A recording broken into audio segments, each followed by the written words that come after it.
साथियों, आज हम इस वीडियो में देखेंगे कि जो इंडो नेपाल रेमिटेंस स्कीम है वो क्या है, उसके क्या बेनिफिट हैं, किस तरह से इस स्कीम के तहत इंडिया से नेपाल में पैसे को भेजा जा सकता है, पैसे को रेमिटेंस किया जा सकता है। ये जो हमारा foreign exchange facilities for individuals है उसका 7वां यूनिट है जो बहुत ही महत्वपूर्ण है। इस यूनिट से हर बार एग्ज़ाम में कुछ ना कुछ ज़रूर आता है। तो आइए हम इस स्कीम के बारे में थोड़ा डिटेल में देखेंगे, जानेंगे, समझेंगे कि ये क्या डिटेल है, क्या स्कीम है। इस स्कीम के बारे में हम सही से इसमें जानने की कोशिश करेंगे। तो ये स्कीम क्या है कि Indo Nepal remittance scheme, government of India ने क्या किया, एक स्कीम लेकर के आई जिसको इंडो नेपाल रेमिटेंस स्कीम के नाम से जाना गया। ये इंडो नेपाल स्कीम इसलिए कहा गया कि इंडिया और नेपाल के बीच में जो फॉरेन करेंसी का, यानी जो करेंसी का, जैसे इंडिया से हम जो पैसा रिमिट करते हैं नेपाल में, तो उसके संदर्भ में स्कीम है।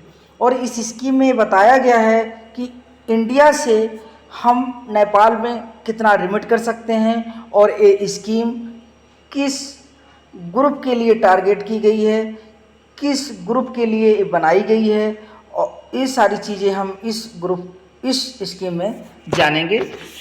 तो आइए देखते हैं। Nepalese and others can remit fund of small value to their near dear through the, ठीक है, नेपालीज की जो नेपालीज हैं वो क्या करेंगे, Nepalese and others can remit fund of small value to their near and dear through a small simple user friendly scheme to the remotest part of Nepal in cost effective manner. ठीक है, कहने का मतलब इसमें सिंपल सा है कि जो नेपालीज हैं, जो नेपाल के लोग यहाँ पर एज अ वर्कर या जॉब के सिलसिले में या जॉब करते हैं इंडिया में, तो वो फंड को, वो पैसे को अपने देश में यानी नेपाल में भेज सकते हैं।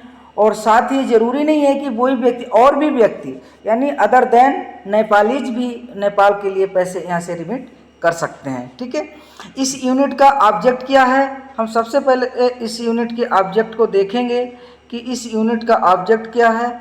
इस यूनिट के अगर ऑब्जेक्ट की बात करें तो this unit facilities to understanding of rules and mechanism governing a simple remittance scheme for remittance to our Himalayan neighbors Nepal from India। मतलब इस यूनिट का पढ़ने का मतलब, इस यूनिट पढ़ने का जो उद्देश्य है, इस यूनिट का जो ऑब्जेक्ट है वो ये है कि हमारा जो देश, जो हिमालयन, जो हमारा पड़ोसी देश है नेपाल, तो उस देश में हम पैसे को किस तरह से रिमिट कर सकते हैं, किस तरह से पैसे को भेज सकते हैं, वो इस स्कीम के इस चैप्टर में बताया गया है। ठीक है, आइए अब हम देख लेते हैं कि बैकग्राउंड के बारे में जाते हैं। Indo Nepal remittance system, considering the importance of establish a formal remittance system between India and Nepal. India और नेपाल के बीच में एक फॉर्मल औपचारिक रेमिटेंस सिस्टम डेवलप किया गया है। The modalities of an electronic fund transfer system have since been worked out in the consultation with Nepal Rashtra Bank. The scheme designed to ensure faster remittance from India to any part of Nepal with safety and security। That means, कहने का मतलब है कि इसकी जगह हम background के बारे में बात करेंगे तो ये जो है कि इंडो नेपाल रेमिटेंस सिस्टम, ये नेपाल और इंडिया के बीच में एक सेतु का काम करती है रेमिटेंस के संदर्भ में। और इसमें क्या होता है कि NEFT यानी इलेक्ट्रॉनिक मीडिया के, यानी इंटरनेट के माध्यम से हम पैसे को रिमिट करते हैं, जैसे कि NEFT है, RTGS है, एट्सेट्रा। तो इसका क्या है, ये वर्क कैसे करती है, इस स्कीम कैसे वर्क करती है, तो कभी कभी एग्जाम में आ जाता है कि which out of which is not related to Indo Nepal remittance system. तो यहाँ पर एक ए वाला पैर आपको बहुत ध्यान से देखना है कि वर्कआउट करता है इन द कंसल्टेशन, किसकी कंसल्टेशन से? विद नेपाल राष्ट्र बैंक, जो नेपाल की राष्ट्र बैंक है उसके कंसल्टेशन से इस स्कीम को लाया गया और उसके तहत ही, उसके कंसल्टेशन से ही इस स्कीम के तहत कार्य हो रहा है। इस सिस्टम डिजाइन किया गया है इंश्योर करने के लिए क्या? फास्टर रेमिटेंस, कि जल्दी से जल्दी अतिशीघ्र किस तरह से रेमिटेंस किया जा सके इंडिया से नेपाल के किसी पार्ट में, मतलब किसी भी रूरल से रूरल पार्ट में, दूर दराज के क्षेत्र में, नेपाल के दूर दराज क्षेत्र में किस तरह से हम कैश को रेमिटेंस कर सकते हैं। इस स्कीम के कुछ जो साइलेंट फीचर्स हैं उन फीचर्स के बारे में जानेंगे। The silent features of the remittance system are as under, कि कुछ जो नीचे दिए गए हैं जो साइलेंट फीचर्स हैं। पहला साइलेंट फीचर्स है the target group is the migrate workers of Nepalese origin India who his remittance the regular interval support to the families left behind. कहने का मतलब यह है कि इस स्कीम को, इंडो नेपाल रेमिटेंस स्कीम को, इस टारगेट ग्रुप किया गया है किसको? माइग्रेट वर्कर्स को, माइग्रेट वर्कर्स को। कहाँ के वर्कर्स को? नेपालीज के वर्कर्स के। नेपाल से जो माइग्रेट होकर के वर्कर और इंडिया में कार्य कर रहे हैं तो उनके लिए इस स्कीम में टारगेट किया गया। जो क्या करते हैं? रेमिटेंस करते रहते हैं रेगुलर बेसिस पे, कि वो अपने जो उनके डियर हैं, उनके जो फैमिली हैं, जो फैमिली उनकी नेपाल में रह रही हैं लेकिन वो कार्य यहाँ पे कर रहे हैं, तो कहीं न कहीं उनको अपनी फैमिली के लिए पैसे भेजने पड़ते हैं, तो उनका स्पेशल ध्यान इस स्कीम के तहत रखा गया है। This take place the mostly through informal channel, remittance through bank draft are very few. ये इनफॉर्मल चैनल के रूप में भी मोस्टली कार्य करता है। Remittance through bank draft are very few, और एक बैंक ड्राफ्ट के रूप में भी बैंक ड्राफ्ट बनवा करके पैसा भेजते हैं नेपाल के लिए, लेकिन ये वेरी फ्यू, बहुत कम मात्रा में। सेकंड जो इसका है, the propose system has been launch, ये सिस्टम लॉन्च किया गया with only one way remittance from India to using banking system technology infrastructure of national electronic fund transfer. ये एक NEFT के माध्यम से एक तरफा सिस्टम, एक तरफा फैसिलिटी अवेलेबल इसके तहत होती है। यानी कहने का मतलब ये है कि सिंपल सा कि ये एक तरफा है, इसमें केवल हम इस स्कीम के तहत हम केवल इंडिया से नेपाल के लिए पैसे को भेज सकते हैं, ना कि नेपाल से पैसे को इंडिया में मंगा सकते हैं। ये इसका साइलेंट फीचर है। नेक्स्ट जो इम्पोर्टेंट पॉइंट है, द सीलिंग ऑफ INR 50,000, ये 50,000 रुपये तक इसकी एक सीलिंग लिमिट है जो कि फिक्स पर रेमिटेंस, यानी एक बार में आप 50,000 से ज़्यादा, यानी इंडिया से कोई भी नेपाल का वर्कर जो इंडिया में कार्यरत है वो 50,000 रुपये से ज़्यादा एक बार में नेपाल में नहीं भेज सकता है इस इंडो नेपाल रेमिटेंस स्कीम के तहत। और ये जो पैसा भेजा जाता है वो NEFT के माध्यम से भेजा जाता है। अब सवाल ये उठता है कि 50,000 तो उसका हो गया एक बार में, तो इस साल में कितनी बार भेज सकता है? तो उसको जानने के लिए हम क्या करेंगे, नेपालीज माइग्रेंट वर्कर्स, जो नेपाल के माइग्रेट वर्कर्स हैं, is allowed to remittance maximum 12 remittance in a year under this scheme, कि जो ये स्कीम है इसमें एक बार में रेमिटेंस में 50,000 और मैक्सिमम 12 बार यानी 12 टाइम यानी 12 रेमिटेंस 1 ईयर में किए जा सकते हैं। नेक्स्ट है इसका, the remittance from India would be denominated, the remittances from India would be denominated in Indian rupees, कि जो रेमिटेंस होगा वो भारतीय रुपए में होगा और जब वो वहाँ पर जाएगा while paying to the beneficiary, जिसके खाते में पेमेंट किया जाएगा तो वहाँ के रुपए में, मतलब वहाँ की करेंसी में, यानी नेपाल की करेंसी में कन्वर्ट करके बेनिफिशरी के खाते में क्रेडिट कर दिया जाएगा। दैट मीन्स यहाँ से तो रुपए में जाएगा पैसा, जैसा हम लोग आम, मान लीजिए हमने दिल्ली से मुंबई पैसा ट्रांसफ़र किया एनईएफटी के माध्यम से, तो इसी तरह से सेम यही प्रोसीजर होता है नेपाल को पैसा भेजने के लिए। लेकिन जब नेपाल में पैसा जाता है तो जो बेनिफिशरी होता है उसके खाते में जो क्रेडिट किया जाता है तो वहाँ के हिसाब से किया जाता है, वहाँ जो भी पैसे की वैल्यू होती है, जो भी करेंसी की वैल्यू होती है, जो भी उस हिसाब से उसको क्रेडिट कर दिया जाता है।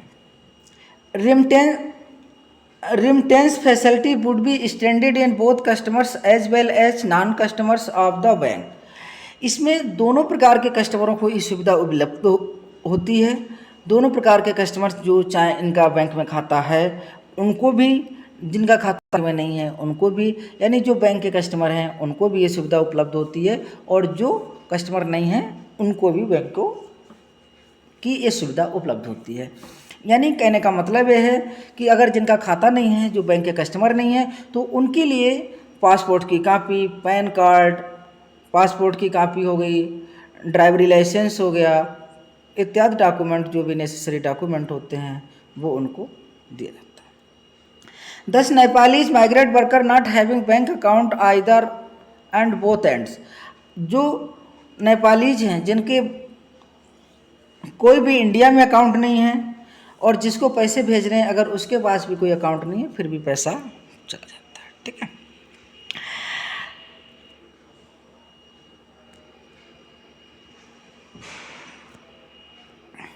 Also participate in the remittance system. In such cases, the remittance has been produced identification document like passports, PAN, driver license, telephone bill, certificate of identification issued by employer in India with detail and photograph etc.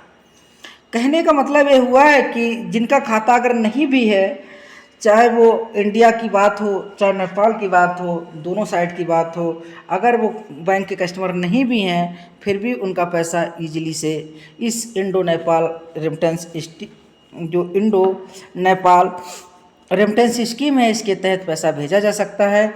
लेकिन उनको remitter को जो पैसा भेजेगा उसको produce करना पड़ेगा। क्या प्रोड्यूस करना पड़ेगा? Identification document. ऐसा डॉक्यूमेंट बैंक को प्रोड्यूस करना पड़ेगा रेमिटर को जो पैसा भेज रहा है उसको, जिससे ये प्रूव हो जाए कि वो वही व्यक्ति है या कौन सा व्यक्ति भेज रहा है, उसको आइडेंटिफिकेशन हो सके। जैसे इसके लिए वो पासपोर्ट की कॉपी दे सकता है, पैन कार्ड दे सकता है, ड्राइवरी लाइसेंस दे सकता है, टेलीफोन का बिल दे सकता है, या ऐसा कोई भी सर्टिफिकेट दे सकता है जिसके अंडर में, जिस एम्प्लॉयर के अंडर में या जिस डिपार्टमेंट में या जहाँ भी वो कार्य करता है तो वहाँ पर फोटो लगा हुआ कोई भी आइडेंटिटी कार्ड प्रोवाइड किया जा सकता है। अगर हम आइए अब आगे हम बात कर लेते हैं इसमें ऑपरेशनल डिटेल्स की। तो ऑपरेशनल डिटेल्स में क्या है कि जैसे हमने पहले भी बोला है कि जो इस स्कीम तहत जो इंडो नेपाल रेमिटेंस स्कीम है इसके तहत हम एनईएफटी करते हैं। ठीक है। तो ये जो NEFT inbuilt bank branches in India would participate in the cross remittance initiative, कि जो ब्रांचें बैंक की जो ब्रांचें एनईएफटी के लिए इनबिल्ड हैं, यानी जो ब्रांच जहां जिन ब्रांचों में एनईएफटी हो जाती है होती है, जिनको इस चीज़ के लिए अथराइज किया गया है, तो वो सभी ब्रांचें नेपाल को पैसा भेज सकती हैं। ठीक है। The Nepal remittance would be processed in different NEFT batches in NCC, और ये डिफरेंट बैचेस में जाता है। जैसा कि आपने पढ़ा होगा कि एनईएफटी के पहले तो हमारा टाइम कम था लेकिन अब 24/7 कर दिया है, तो ये 48 बैचेस में, यानी एक दिन में 48 बैच बनते हैं जिन बैचों में पैसा जाता है। ठीक है। Mumbai and would be channelize to Nepal using the SBI payment gateway specially created for Nepal remittance according to the format conversion would take place in the SBI gateway. और एसबीआई गेटवे को स्पेशल इसी के लिए बनाया गया है। इंडो नेपाल जो स्कीम है इसके लिए ही इस जो एसबीआई पेमेंट गेटवे है उसको बनाया गया है। Remittance bill distributed to the beneficiary in Nepal through the branches Nepal state bank limited their approved agents. और जो नेपाल के लिए पैसा भेजा जाता है, इंडिया से नेपाल के लिए जो पैसा रिमिट किया जाता है, जो पैसा भेजा जाता है, तो उसमें क्या होता है कि वहाँ की जो नेपाल स्टेट बैंक है, कौन सी बैंक है? नेपाल स्टेट बैंक है। तो नेपाल स्टेट बैंक लिमिटेड की जो शाखाएं हैं, यानी नेपाल स्टेट बैंक के द्वारा बेनिफिशियरी तक पैसा पहुंचाया जाता है। कहीं कहीं कुछ जो रूरल एरियाज़ हैं, दूर दराज की एरियाज़ हैं, वहाँ पर स्टेट बैंक, जो नेपाल स्टेट बैंक लिमिटेड है, उसकी शाखाएं नहीं हैं, तो वो क्या करती है कि कुछ अपने अथराइज डीलर्स को कर देती है, यानी अपने अथराइज एजेंट बना देती है कि उस एरिया में हमारी कोई बैंक नहीं है, हमारी कोई ब्रांच नहीं है, यानी स्टेट नेपाल स्टेट बैंक की लिमिटेड की बात हो रही है यहाँ पे। अगर उसकी कोई ब्रांच नहीं है तो वो क्या करती है कि अपने अप्रूव्ड एजेंट लगा देती है, जिससे जो यहाँ से पैसा इंडिया से भेजा जाता है, जो इंडिया से पैसा भेजा जाता है वो नेपाल में मिल जाता है। ओके, आइए नेक्स्ट चलते हैं। The bank originating remittance must completed customer due diligence in the remittance required the stringent guideline of KYC, AML, CFT. Cash remittance will be accepted for non-customer only. देखिए, इसमें कहा गया है कि जो रेमिटेंस करेगा तो उस रेमिटेंस को जो भी रेमिटर होगा, जो भी पैसा भेजेगा, उसकी KYC करना मैंडेटरी है। जैसे कि एंटी मनी लॉन्ड्रिंग और जो भी कम्बैटिंग फाइनेंशियल टेररिज्म के लिए जो भी रोकथाम के लिए जो हैं, यानी ऐसा तो नहीं है कि पैसा वहाँ किसी टेररिज्म के लिए लगाया जा रहा है, ये सारी चीज़ें होती हैं। और कैश में कुछ पैसा एक्सेप्ट किया जा सकता है, लेकिन cash remittance will be accepted from non customer only, कि जो कस्टमर्स नहीं हैं उनके लिए कैश में भी पैसा अलाउ किया जा सकता है, कि वो कैश में बैंक में जा कर के जमा करके अपना रेमिटेंस, मतलब कैश में भी इंडिया से नेपाल में रेमिटेंस कर सकते हैं। In such cases the remitter has to produce any identification document. अगर जो कैश में करेंगे तो उसके लिए मैंडेटरी है कि वो कोई भी अपना, जैसे PAN card, driver licence, telephone certificate of identification issued employer, कि जहाँ भी वो जॉब करते हैं या नौकरी पेशा करते हैं, या वैसे भी जहाँ भी प्राइवेट या जिस भी फर्म, कंपनी इत्यादि में कार्य करते हैं, तो वहाँ से उनके लिए एक फ़ोटो लगा हुआ आइडेंटिफिकेशन सर्टिफिकेट टाइप का, या आइडेंटिटी कार्ड हम कह सकते हैं, उसको प्रोड्यूस करना पड़ेगा। This information will be captured in the system in compliance with the KYC norm. Address, telephone number in the sender of the sender is also the beneficiary in Nepal will also be captured. कि इसमें sender का telephone number, address, telephone number इत्यादि भी sender का देना पड़ेगा। As also the beneficiary in Nepal, और यही नहीं है कि जो रेमिटर इंडिया से पैसा भेजेगा उसी के लिए ज़रूरत है, लेकिन जो नेपाल में जो बेनिफिशियरी है, जिसके खाते पे पैसे जाने हैं या जिसको पैसे मिलने हैं, तो उसके लिए भी ये सारी मानदंड जरूरी हैं। और उसके लिए भी KYC, अगर खाता है तब तो कोई बात नहीं, अगर उसका अकाउंट नहीं है तो उसके लिए भी क्या है, ये डॉक्यूमेंट, पैन कार्ड, पासपोर्ट या एम्प्लॉयर का, या मतलब जो भी डॉक्यूमेंट अवेलेबल है, जो भी बैंक के लिए एक्सेप्टेबल है, वो डॉक्यूमेंट उसको प्रोवाइड करना पड़ेगा। अगर हम चार्ज की बात करें तो इस स्कीम को लाने का मुख्य उद्देश्य था कि कम से कम चार्ज में मनी को रिमिट किया जा सके नेपाल में। ठीक है, since the target group of poor Nepal workers, तो इसका जो पहले भी कहा है कि जो माइग्रेट वर्कर्स हैं तो उनके लिए इस स्कीम को लाया गया है। तो अब चूँकि पहले ये माइग्रेट वर्कर्स हैं, यहाँ पर कार्य कर रहे हैं, तो इनसे ज़्यादा पैसा नहीं रखा गया है। तो इसके लिए originating bank branch in India maximum 5 रुपये पर ट्रांजेक्शन, कि जो बैंक इंडिया में है, ऑर्जिनेटिंग बैंक है, जो बैंक पैसे भेज रही है, तो 5 रुपये पर ट्रांजेक्शन उसको देना पड़ेगा। स्टेट बैंक ऑफ इंडिया, अगर हम बात करें स्टेट बैंक ऑफ इंडिया की, तो इसने क्या किया है, इसने 20 रुपीज़ पर ट्रांजैक्शन फिक्स करा है कि हम एक ट्रांजैक्शन के लिए, जो आप एक ट्रांजैक्शन करेंगे उसको आपको 20 रुपीज़ पेमेंट करने पड़ेंगे।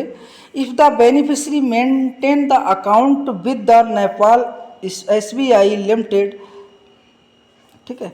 लेकिन इसमें उन्होंने ये कहा है, इसलिए इस स्कीम में कहा गया है कि 20 रुपये वो तब चार्ज करेगी जब जो बेनिफिशरी है, जिसके खाते में पैसा जाना है या जिसको पैसा मिलना है, उसका खाता कहाँ होना चाहिए?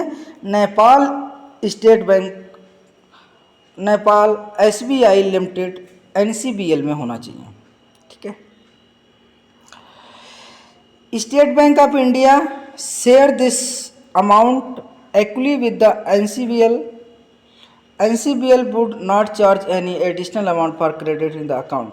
तो जो रिमिटेड बैंक है 20 रुपीज़ उसने लगा दिया, इट इज़ सफिशेंट। और जो NCBL है यानी Nepal state bank India limited जो है, तो वो उसके खाते में क्रेडिट करने के लिए, बेनिफिशरी के क्रेडिट करने में लिए कोई चार्ज नहीं लगाएगा, okay. In case of beneficiary does not maintain in account with national Nepal state bank of India, Nepal state bank limited में अगर खाता नहीं है, यानी जो नेपाल स्टेट बैंक है उसमें अगर किसी बेनिफिशरी का खाता नहीं है, तो उस कंडीशन में क्या होगा? In additional amount of 50 rupees would be charge for remittance up to 5,000 रुपये। तो 5,000 रुपये तक चार्ज के लिए उसे 50 रुपये देने पड़ेंगे। यानी जब इंडिया से कोई रेमिटेंस नेपाल में किया जाएगा 5,000 तक की अमाउंट का, और जो बेनिफिशरी है जिसके खाते में पैसा क्रेडिट होना है, उसका अगर स्टेट बैंक या नेपाल स्टेट बैंक में अगर खाता नहीं है, तो 5,000 रुपये तक उसको 50 रुपये देने पड़ेंगे। 5,000 से ऊपर जो हैं उनको देना पड़ेगा 75 रुपये। यानी ज़्यादा से ज़्यादा तो हम भेज ही 50,000 सकते हैं, तो 5,000 से ऊपर अगर रेमिटेंस करता है तो उसको 75 रुपये देने पड़ेंगे, और 5,000 रुपये तक 50 रुपये देने पड़ेंगे। लेकिन कब? जब बेनिफिशरी का खाता नेपाल स्टेट बैंक में ना हो। आइए आगे चलते हैं। द चार्ज वुड बी दस द मिनिमम रूस 25 और मैक्सिमम रूस 100 depending upon the value of transaction manner secretary, sorry,